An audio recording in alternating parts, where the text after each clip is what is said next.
everybody, and welcome to the Ascent Meridian Technology Center's live stream. My name is Julie Griffin, and I'm a project manager here in our Workforce and Economic Development Department. And I am, once again, just so excited to be here with you. Live streaming is just a great way to introduce my audience to the Meridian audience, to everybody else. It's a great way to link and get to know each other. If you are watching, please drop a comment because that is how we know you are here. We have a little eyeball that tells us people are watching, but unless you are commenting, we can't see you, especially if you are watching on one of our paired platforms, either on LinkedIn or Facebook or YouTube, wherever you are watching. So with that, our guest today is a super cool human being and is the teacher for one of our really cool classes. And if you've ever had to have your vehicle have some body work, you know that there is a long waiting time to get into the good shops. So Jordan Short is our collision repair instructor, and he is joining us today. So come on out, Jordan. How are you today, sir? I'm great. How about yourself? Oh, just doing wonderful. Hoping that I don't have a coughing fit in the middle of our conversation. So if I mute and go like this, we'll know what is happening. So glad you're here. We're getting kicked off a little bit later than normal, but that's okay. So just start off by telling us a little bit about you and your background, and then we'll just go from there.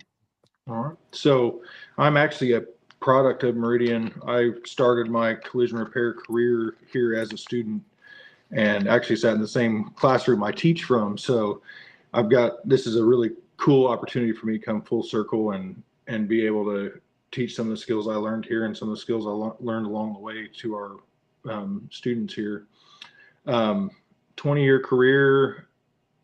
I've been a body man and a painter several different times in my career. I've worked several different shops. I've worked everything from full custom stretching crazy excursions to make them 6 doors or even more sometimes. Done custom paint jobs for older cars and restorations, and then my bread and butter was production work, fixing everybody's just everyday cars and making sure they were safe to drive after their incident or accident, whatever you want to call it. So gotcha. Very good. So how long have you been the instructor here at Meridian? So just over a year. I'm starting my 2nd year of teaching. It's been a different experience, very rewarding. I really enjoy students, and I really enjoy helping them learn and being able to give some of the knowledge and skills that I've acquired over the years back to students. So I understand that. So when you were a student here at Meridian in the collision repair class, think about that experience and then the experience that you're giving the students now. How have things changed over the years? So this particular career has changed a whole lot over the years. Technology has become a part of the cars we drive, and we went from having the main computer that ran your engine to having so many computers that just sometimes you can't even count that run your car. So we've got advanced driving aids like ADAS, and we have just so many more doodads that are part of the car today, and then the safety features as well with advanced safety features and the airbags and everything else. It just makes our repair process a lot more intensive than it once was. There's also new metals that have come out since then that are super strong, harder to repair, or must be replaced depending on the situation and what part of the car they are. There's just so much that has changed since I was a student, and then not only that, paint technology has changed considerably. So there's new vibrant colors, there's tri-coats and even quad coats that are really, really hard to nail so that people can't tell that car's been fixed. Gotcha. Very cool. So talk about I saw when I was in your shop the other day, you had the different paint options for that car that you guys are going to custom paint, right? And I saw that one of those was the winner. So why don't you talk a little bit about that, maybe contest and that particular process and how that fits into your class curriculum? So with my 2nd year students have had a little bit of exposure to the paint process, and they have they know the basics, but I wanted to kind of push their skill envelope a little bit and give them a challenge. And through that, we chose one of the school cars that needed a paint job anyways. And I've tailored Mhm. it to fit about 5 other classes in the process of getting it ready to paint.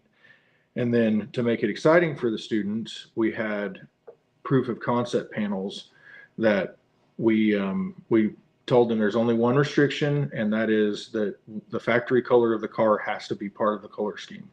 And then I let them go out, take their own creativity, their own wild color schemes, whatever, and make a panel of what they thought that car would look like as a neat, cool car that you Mhm. see from the 90s, because it is like I think a 99 or 2000 Dodge product. So Okay. and then Very and cool. we took those results and made a poll that we put out on all of our platforms, and we had Mhm. one that won by a rather large margin, and that's the one that we chose. And we've actually finished the first panel with that scheme yesterday, so it'll be rolling out on our social media soon with some updates. So That's exciting. So I just went to our Facebook. I want to see if I can screen share this and then let you talk about it a little bit, just because it's like, um, there we go. So is that the winning panel? so that is the winning panel.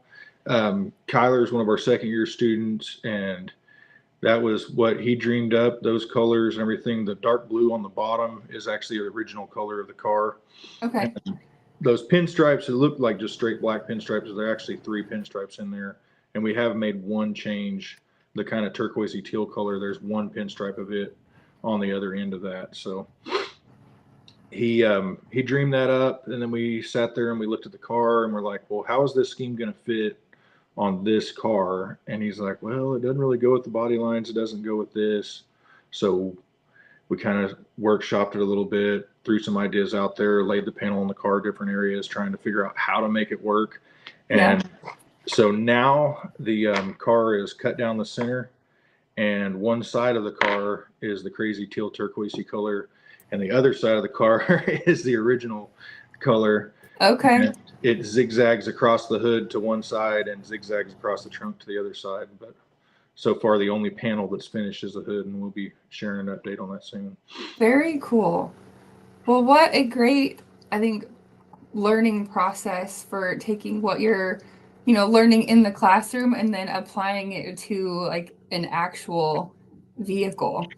So yeah, I really like to make the work be something they can be proud of. Make Because learning doesn't have to be dull. It doesn't have to be hard. It needs to be something you enjoy and that you can be passionate about. And that may just seem like kind of a silly project because it's an older car that's not super valuable, but by making that contest and making the community involved in the process, we've made that more meaningful for the students, and they're a lot more invested in getting that vehicle ready to paint and painting it correctly and doing all the process and steps. So they're actually paying more attention on what's important because of all the community involvement and the eyes on them now. So Yeah, I can see that. I can see that. Very cool.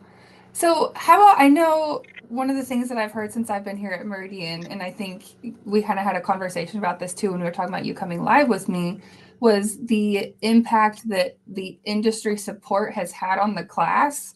And that a couple years ago, like there was thoughts that maybe even the collision repair class was going away. Can you talk some more about that? So yes, I was part of industry at that time, and the word on the street was that the collision repair program Meridian was closing down and was going to be no more. And I was kind of taken aback because that's where I'm from. It's like this is my home. This is my home class. Like, Yeah. so I had an apprentice at the time that thought he was going to get kicked to the street, or to find a different program. Took it really, really hard. Took it home and thought about it a lot, and so kind of bugged me. So sorry, I'm a little emotional, but Okay. a lot of friends, I've been in this business for 20 years, and a lot of my friends came through the same program. We all banded together and talked about it and made phone calls. My current boss, I was on the phone for her for, probably an hour telling her how it was crazy that they're shutting it down and everything. And so we brought together a round table of the whole community of body shops that had either had students that worked for them over the years or had come through that. A lot of the shops that I've worked in, somebody in that shop had been a product of Meridian. So we all got together and we had a big roundtable discussion. We talked about why the program was, possibly on the cutting block and all the factors and metrics and everything else. And then, the decision was made to keep it, but that it had to perform. And how do we get there? And all the shops stepped up. I think the best thing that could have ever happened to this program was the fact that people thought it was closing or thought it was going away, because then the community came alive. They're like, oh, we can't lose that. We can't lose that. Because some of the statistics for collision repair in Oklahoma are pretty scary. The average age of a tech is in his 50s. There's a lot of people looking towards retirement or changing to a less hard on your body or less strenuous part of the process. And so there's a huge need for techs. And if anybody's had a car in a shop recently, it is impossible to get it in and out on time. There's, huge backlog. Most of the shops that are in my advisor committee, they got a 3-month wait list to even get your car in. And a lot of that is labor shortage. There's also some other stuff left over from COVID and some of the parts availability. And right now they're fixing to be new parts availability problems because of the union strikes and everything. But a huge factor of that was labor force. And so we kind of zeroed in and identified that this program needed to stay around, but it needed to have some changes. And some of those changes were some of the way we instruct, and some of it was we added an apprenticeship program where people that are interested in this career or have a job in this career but don't have the training could still work and come and be a part of the learning process. And so we made a lot of adjustments, and so far we've had some awesome results. We got great community involvement. Our recruiting events, we had people from all over our sending schools brought props and stuff out, and we've got really, really good body shop. I think our trying to think of the best way to describe it, but our advisory board meeting set the record last year for the largest attendance. We had people all the way from St. Louis that came down to try to help. So it's been awesome being part of that. And it's been a really rewarding thing to be able to bring this back and make it perform. So Very cool. That's very cool. I love the kind of like the full circle story about how so many people had come through the program and when needed, like really stepped up to support it and keep it alive and thriving. Excuse me. You mentioned the apprenticeship program. So I know you've been working a lot with Joe Steele, our apprenticeship coordinator. So can you talk a little bit more about the apprenticeship program as it relates to your collision repair class? So several of our supporting shops have new hires or current employees that may not have all the skills they need to be in the position they want to be or in the position they're trying to fill. And through some of Joe's research and my research and a few trips to go look at other functioning apprenticeship programs, we kind of forged our own path and made our own way. But we use a lot of advice from people that have done it successfully, but made our own Meridian product, I guess would be the best way to describe it. And as it is right now, we have, I think we're going on 11 active apprentices from our local sending shops, and they're all either going to be in a bodyman helper position or a painter's helper's position. And so we have tailored courses that fill their skills gaps that they can come to twice a week for half a day and learn what they're missing in their skill set. And it's been extremely rewarding because they come with real problems like, how do I fix this? How do I solve this? Why is my paint doing this? Or, I'm working out on this kind of dent or this kind of metal and having these problems. Like, what are ways we can fix that? And it's really rewarding for me because I once was a tech that struggled with that, and having a good mentor is hard to find sometimes in the bodywork world because you've got it's a production driven environment. You're paid by the job, not by the hour. If the car says it takes 20 hours to fix it and you fix it in 5, you still get those 20 hours. So slowing down to teach someone really, really cuts production and it cuts your paycheck. So that's part of the labor problem, I think, is a lot of the experienced techs, they don't want to slow down enough to be able to bring the other techs up. And so these guys, they're struggling and they feel like they're in the way and everything else. And that's where my program can really help and advance their skills, as they get to come bring those problems to somebody that isn't on the clock and trying to make, cars go home as fast as possible so they can make a big paycheck. So yeah, that's good. So what has the employer response been to being able to have apprentices in your class and being able to have them, bring those live problems to the classroom and say, hey, can you help me troubleshoot this, for when they go back to the office? What has that employer response been? So far, feedback has been really good. And we've had several success stories where my paint class, I've got 2 guys that they buff and they try to fix paint problems. Like, you may have a run or a little chunk of dirt or something, and if you don't know how to do that correctly, you can ruin the paint job and have to have a redo. And those guys will come back and they brag about, hey, I got a run out and it came out perfect. We didn't have to redo it.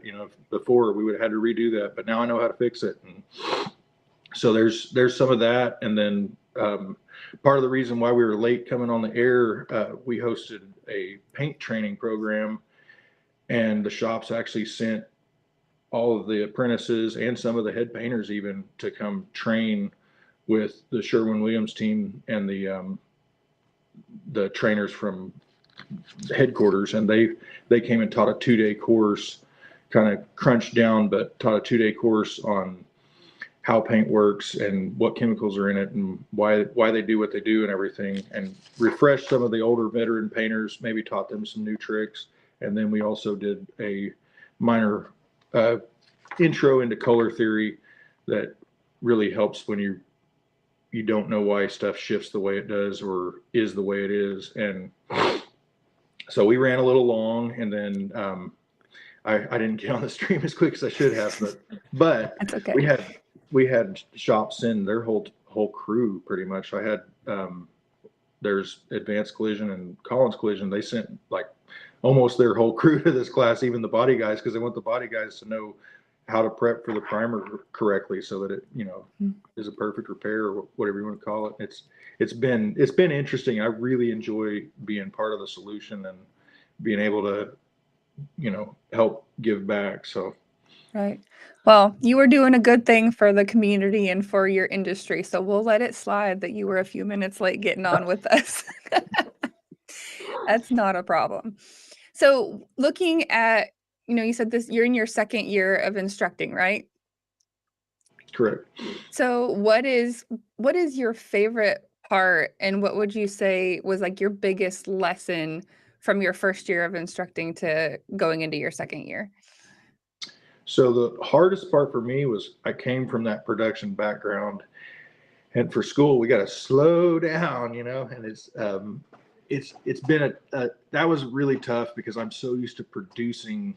I would send cars to the paint shop. I was the head body guy, and I was so used to producing product that to slow down and teach, you want to be like, oh, get out of my way, I'll show you how to do that. But I can't do that because they need to know how to do it. So I had to really discipline myself and let them screw up, let them fail, so that we could work through it together. And that was a little tough. And I did a lot of reflection on what how my career, how I got to be at the level I was at when I stepped out to become the teacher, and had to do a lot of thinking and planning and kind of try to figure out how to reward those students in a way that even when they fail, they could see it as a positive. And I think I'm doing a pretty good job, but it is tough sometimes because I just want to step in and be like, no, let's not, but some days I just have to let them screw up. Like, okay, what did we do wrong? Like, how do we fix it? And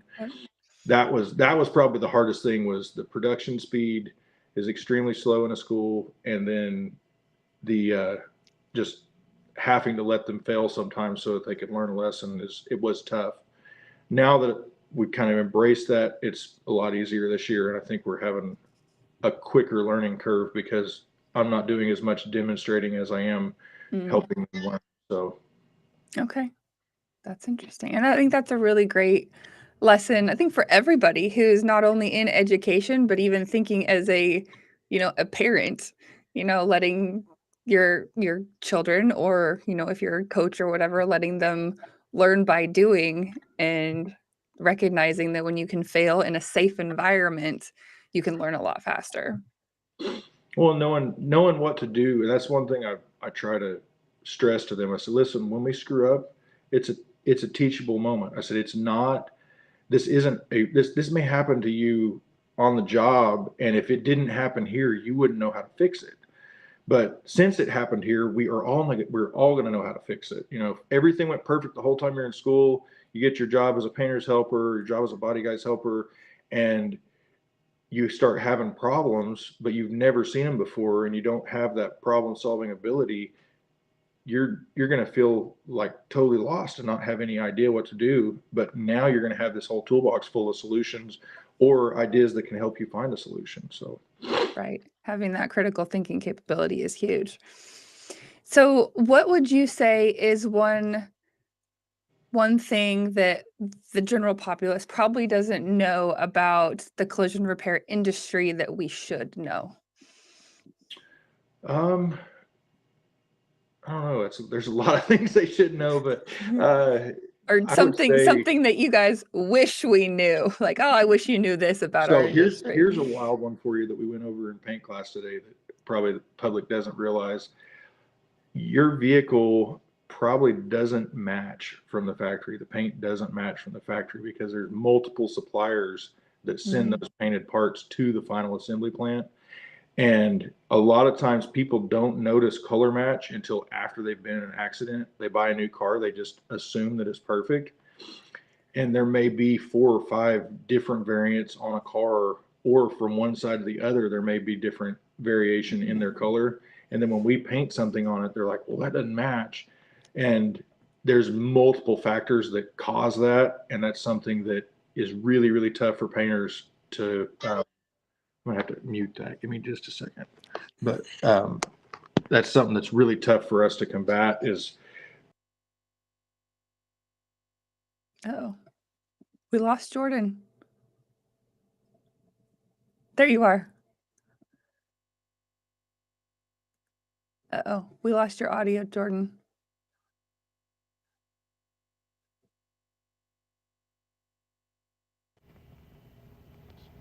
There, we got your sound back. Can you? Yep, we're good now. I cannot hear you, so. Oh, I can hear you. I've lost you. Give me 1 second here.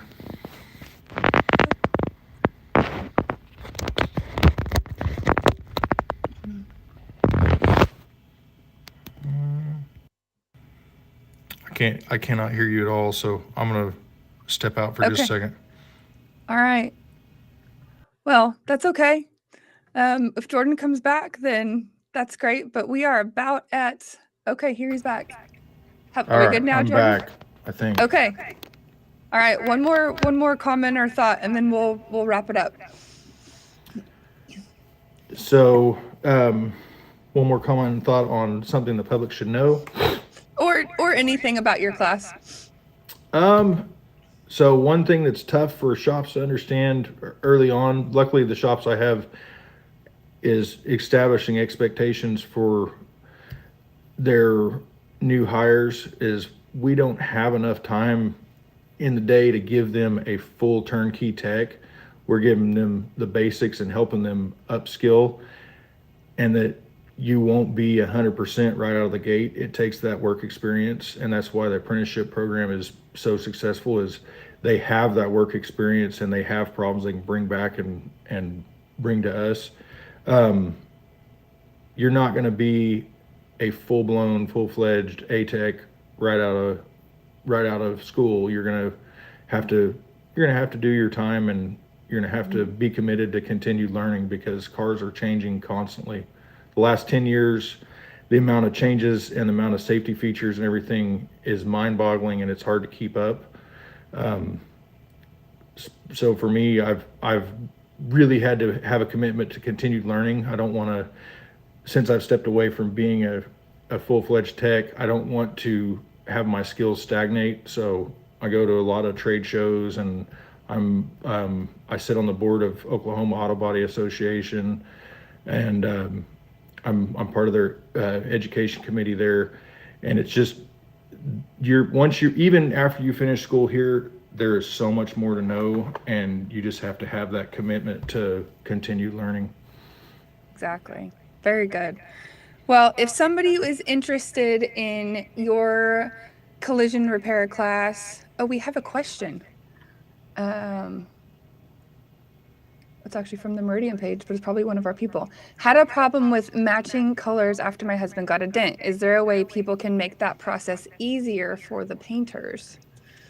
So there are a lot of new tools and technology that um, have come along. We now have a spectrometer camera that can take a color reading and compare that to variations that are known variations and pick the closest one for you, and then you can tint it from there. But there is hardly ever going to be a perfect match just because of all the factors I was talking about with the manufacturers having so many suppliers and different paint suppliers for different parts depending on cost and everything else. So, but there are a lot of tools and there are some techniques, and you can tint something to where you wouldn't notice the difference, but the time involved is a lot. And a lot of the time, if it's a bumper, it may pay 2 to 3 hours to paint it. Well, if you spent 3 hours matching the paint, then you lost money. So there's a lot of factors in that, and it's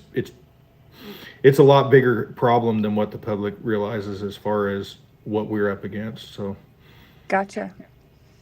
Very good.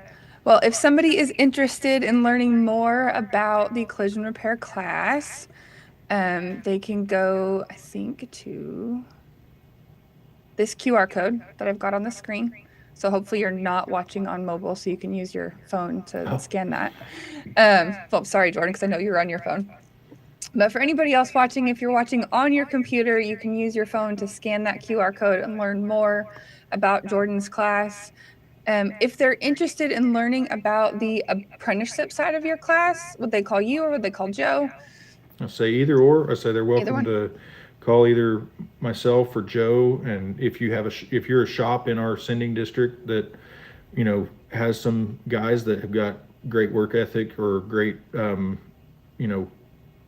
character qualities that you want to keep around your shop, but may not have the skill set that they need for collision, then reach out to us and we'll see if we can set up a training program for them and enroll them in the apprenticeship program and help upskill those guys. Awesome. Well, thank you, Jordan, for joining us today. I know it was interesting for me to hear more about your class, and I hope everyone else who's here today enjoyed hearing about your class. And yeah, I just hope you have a great day.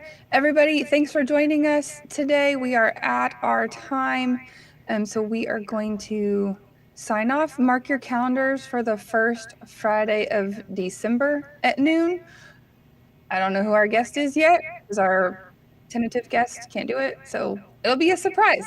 And our host that day will be Rebecca Easton, because I will be in Phoenix at the National ACTE Vision Conference.